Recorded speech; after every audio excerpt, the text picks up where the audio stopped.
Welcome back to the channel, everyone. Let's talk about Smackdown Live.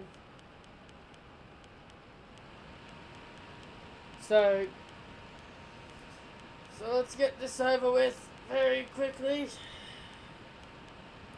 The show kicked off with the wild card rule continuing to be in effect, and honestly, I'm gonna straight up say this. I am done with the wild card rule. It's pointless. It's pointless. There's no reason for it. We got. It ruins the flow. It ruins the flow of the. It really ruins the flow of the rosters. And like people like Chad Gable and Buddy Murphy, they can't get any screen time because of this. What was the point of the Superstar Shaker? This is the question I've been asking. What's the point of it? If you're just going to add in this wild card rule, that makes no sense. This wild card rule, all it's doing now is overexposing talents and storytelling. That's all it's doing now. It's ruining the Miz and Shane's feud. We see them feud on Raw. Now we're seeing them on SmackDown. We're seeing Roman on Raw. He should be on SmackDown. Like, seriously, it's...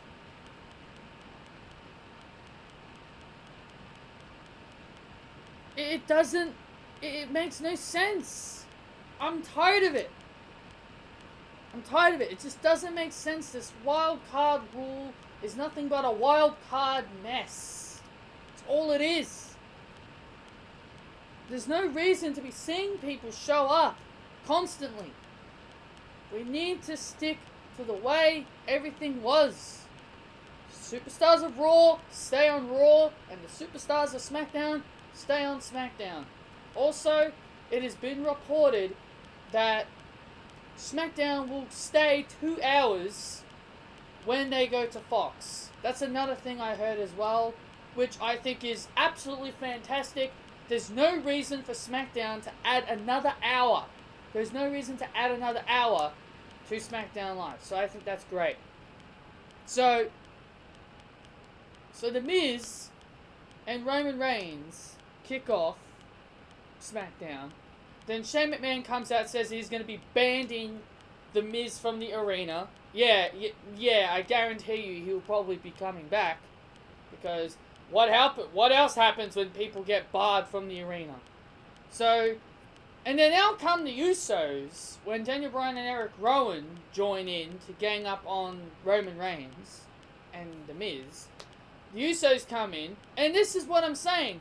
What's the point? What is the point of this superstar shakeup if you're just going to have people continue showing up on the same goddamn brands? And let's make it even worse. On the pre-show of Money in the Bank, Daniel Bryan and Eric Rowan are defending the WWE SmackDown Tag Team titles against the Raw team! The Usos! Why? Why are they defending their titles against a Raw team? In all honesty, it should be the Heavy Machinery.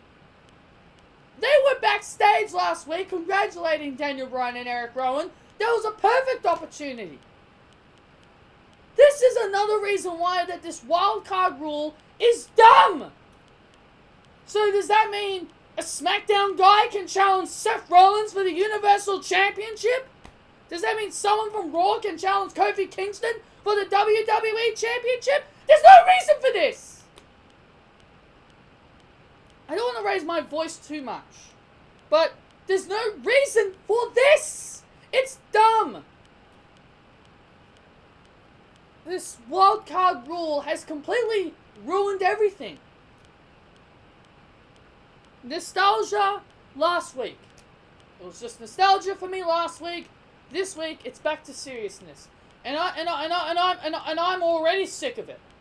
There's no reason for the Usos to get a title shot that they shouldn't be getting a title shot against the champions of SmackDown considering they're on Raw, and B, they've done jack shit to earn it. And C, they've been making jokes about the revival. So apparently, people that make fun of the Revival can get title shots? What a joke! What a joke! I'm sick of this. I don't care if this was just it was a reunion of the Samoan bloodline. You remember the bloodline stable, Roman Reigns and the Usos? You know, you remember that all the way back in 2016 before the draft happened? I don't care! I don't care! If you wanted them to be on the same brand, you should have just kept them on the same brand. You want a bloodline reunion, you should have had them on the same brand. You shouldn't have bothered switching them to separate brands.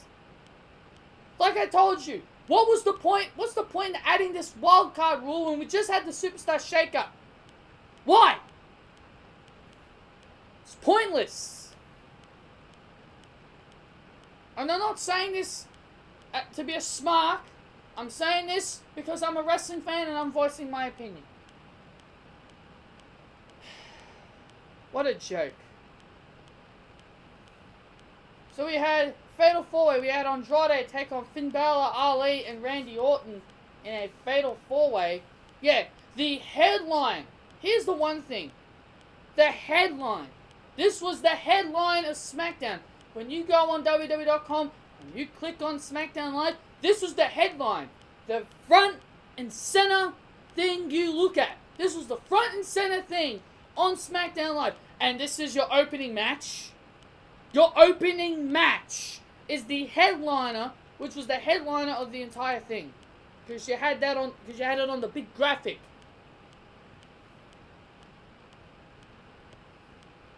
I know Kofi Kingston's the main event. Well, if Kofi Kingston was the main event, why didn't you put his thing with Kevin Owens front and center? Just saying. So Andrade gets the victory here. Surprising Vince actually gave Andrade a win. So Andrade got the victory here, pinning the Intercontinental Champion. He goes to climb a ladder, then out comes Ricochet. And raises up the Money in the Bank briefcase after knocking down Andrade. So yeah, the wild card rule continues to be in effect, and it's something I'm not a fan of. We had a 3-on-4 handicap match. We had Shane McMahon, Elias, the Planet's champions, Daniel Bryan and Eric Rowan, take on the Bloodline, Roman Reigns and the Usos, in a 3-on-4 handicap match. Yes, this match was made by Shane McMahon backstage. So Shane McMahon stacked the deck against them, and the heels got the victory. And what do you know? What happened? Out came The Miz. Oh, typical WWE booking. You're banned from the arena, but I don't care. I'm just going to defy authority. I'm going to come back.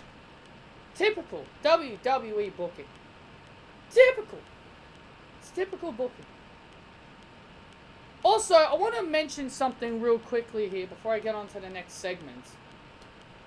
WWE is trying to make all of us like fools. They're trying to treat us like idiots.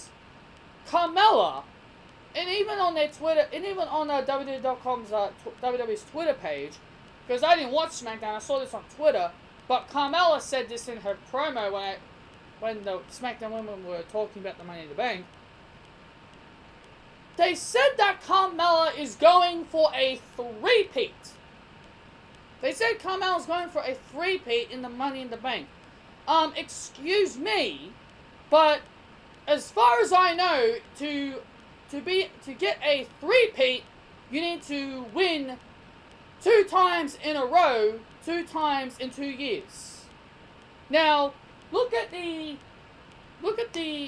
I'm going to use this as an example. Here in Australia, we watch something by the name of AFL football. In order to go on a three-peat, you need to win 3 grand finals in a row, which is 3 times in 1 year. Like Hawthorn did. They won 2013 grand final, then the 2014 grand final, then the 2015 grand final. That's a three-peat! That's a three-peat. Carmella, her three-peat doesn't exist. She won it twice in 1 year. But what happened in 2018? Alexa Bliss won Money in the Bank. And Carmella was the Smackdown Women's Champion last year. So how can she go on a three-peat when her three-peat is already dead? Her chances of being a three-peat winner is already over, considering Alexa Bliss won it last year. They're trying to treat us like a bunch of idiots. The people that actually took that and they actually believed it, please, please, you're complete dummies if you actually think that's actually true. I don't care if she won it twice in the same year. That's not a three-peat. Carmella is not on a three-peat roll. Or anyone thinks she actually is. She's not. I'm not saying this because I'm a Carmella hater. I'm here to state a fact that I think people need to understand. Carmella is not on a three-peat. She's starting again. Yeah, if she wins this year, she's a 3-time Money in the Bank winner. But that doesn't mean she won it 3 times in a row. She didn't win it 3 times in a row. Alexa Bliss won it last year. So no, she's not going on a three-peat! To all those idiots that actually think she is. And Carmella is not winning this year anyway. And last year she was the Money in the Bank. And last year she was the SmackDown Women's Champion, where everyone couldn't stand her. So please WWE, continue to treat us like we're a bunch of idiots.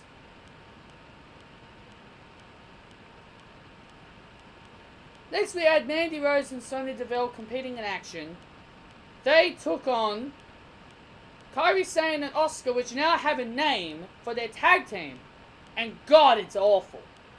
It's by the name is the Kabutsukai Warriors. The Kabutsukai Warriors? So, I thought you didn't want to use the word war. Well, for starters, you don't like the word war. War is in the word warriors.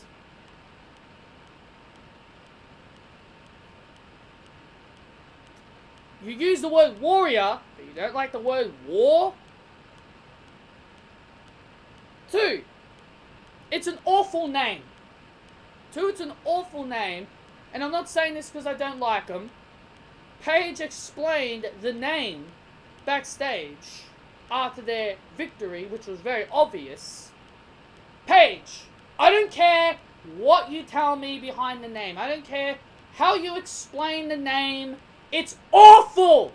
I don't like the name. The Pirates of Tomorrow sound better than the Kabutsukai Warriors. The Pirates of Tomorrow just sounds better. Yes, they're a Japanese team and they need a Japanese name. But still, you couldn't come up with something creative? What if people can't say it? Kabutsukai. Well, I can say it. It's because I'm looking at the letters. Kabutsukai. It's a stupid name if you ask me. They should be changed to the Pirates of Tomorrow. Because that sounds better.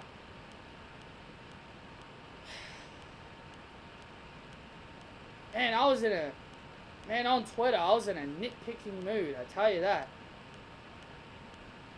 For good reason, too, but either way, the main event we had was the Kevin Owens show. Kofi Kingston came out, he accepted the invitation to be on the Kevin Owens show, but Kevin Owens wasn't there. And then a brawl happened, and out came Sami Zayn, and Sami Zayn and Kevin Owens double team Kofi Kingston. And then out comes Xavier Woods. And then Xavier Woods gets pounded on. And Kevin Owens and Sami Zayn are left. Well, I don't know what happened to Sami Zayn, but Sami Zayn and Kevin Owens got the better of the New Day on this exchange. So yeah, that's basically SmackDown. I'm probably missing a couple of other things, but honestly, I don't really care. If I'm missing any backstage interview stuff, I don't really care. Don't really care about it. Aleister Black, he did have another backstage thing, but you know, see, this is what I mean. This is what I mean. Aleister Black, he'd be wrestling by now. He would have at least made his TV debut by now if it wasn't for this stupid rule. This stupid wildcard rule. He would have already made his debut by now. So would have Buddy Murphy. He would have made his debut by now if it wasn't for this wildcard rule. The wildcard rule has ruined the superstar shakeup. And that is the truth. So that's everything, guys. That's your SmackDown review. I hope you guys enjoyed it. Hit that thumbs up if you guys did enjoy. Comment down below your opinions on SmackDown. And I'll see you all when I get to making another video. Hopefully I can think of something to talk about during the week. So, I'll see you guys then.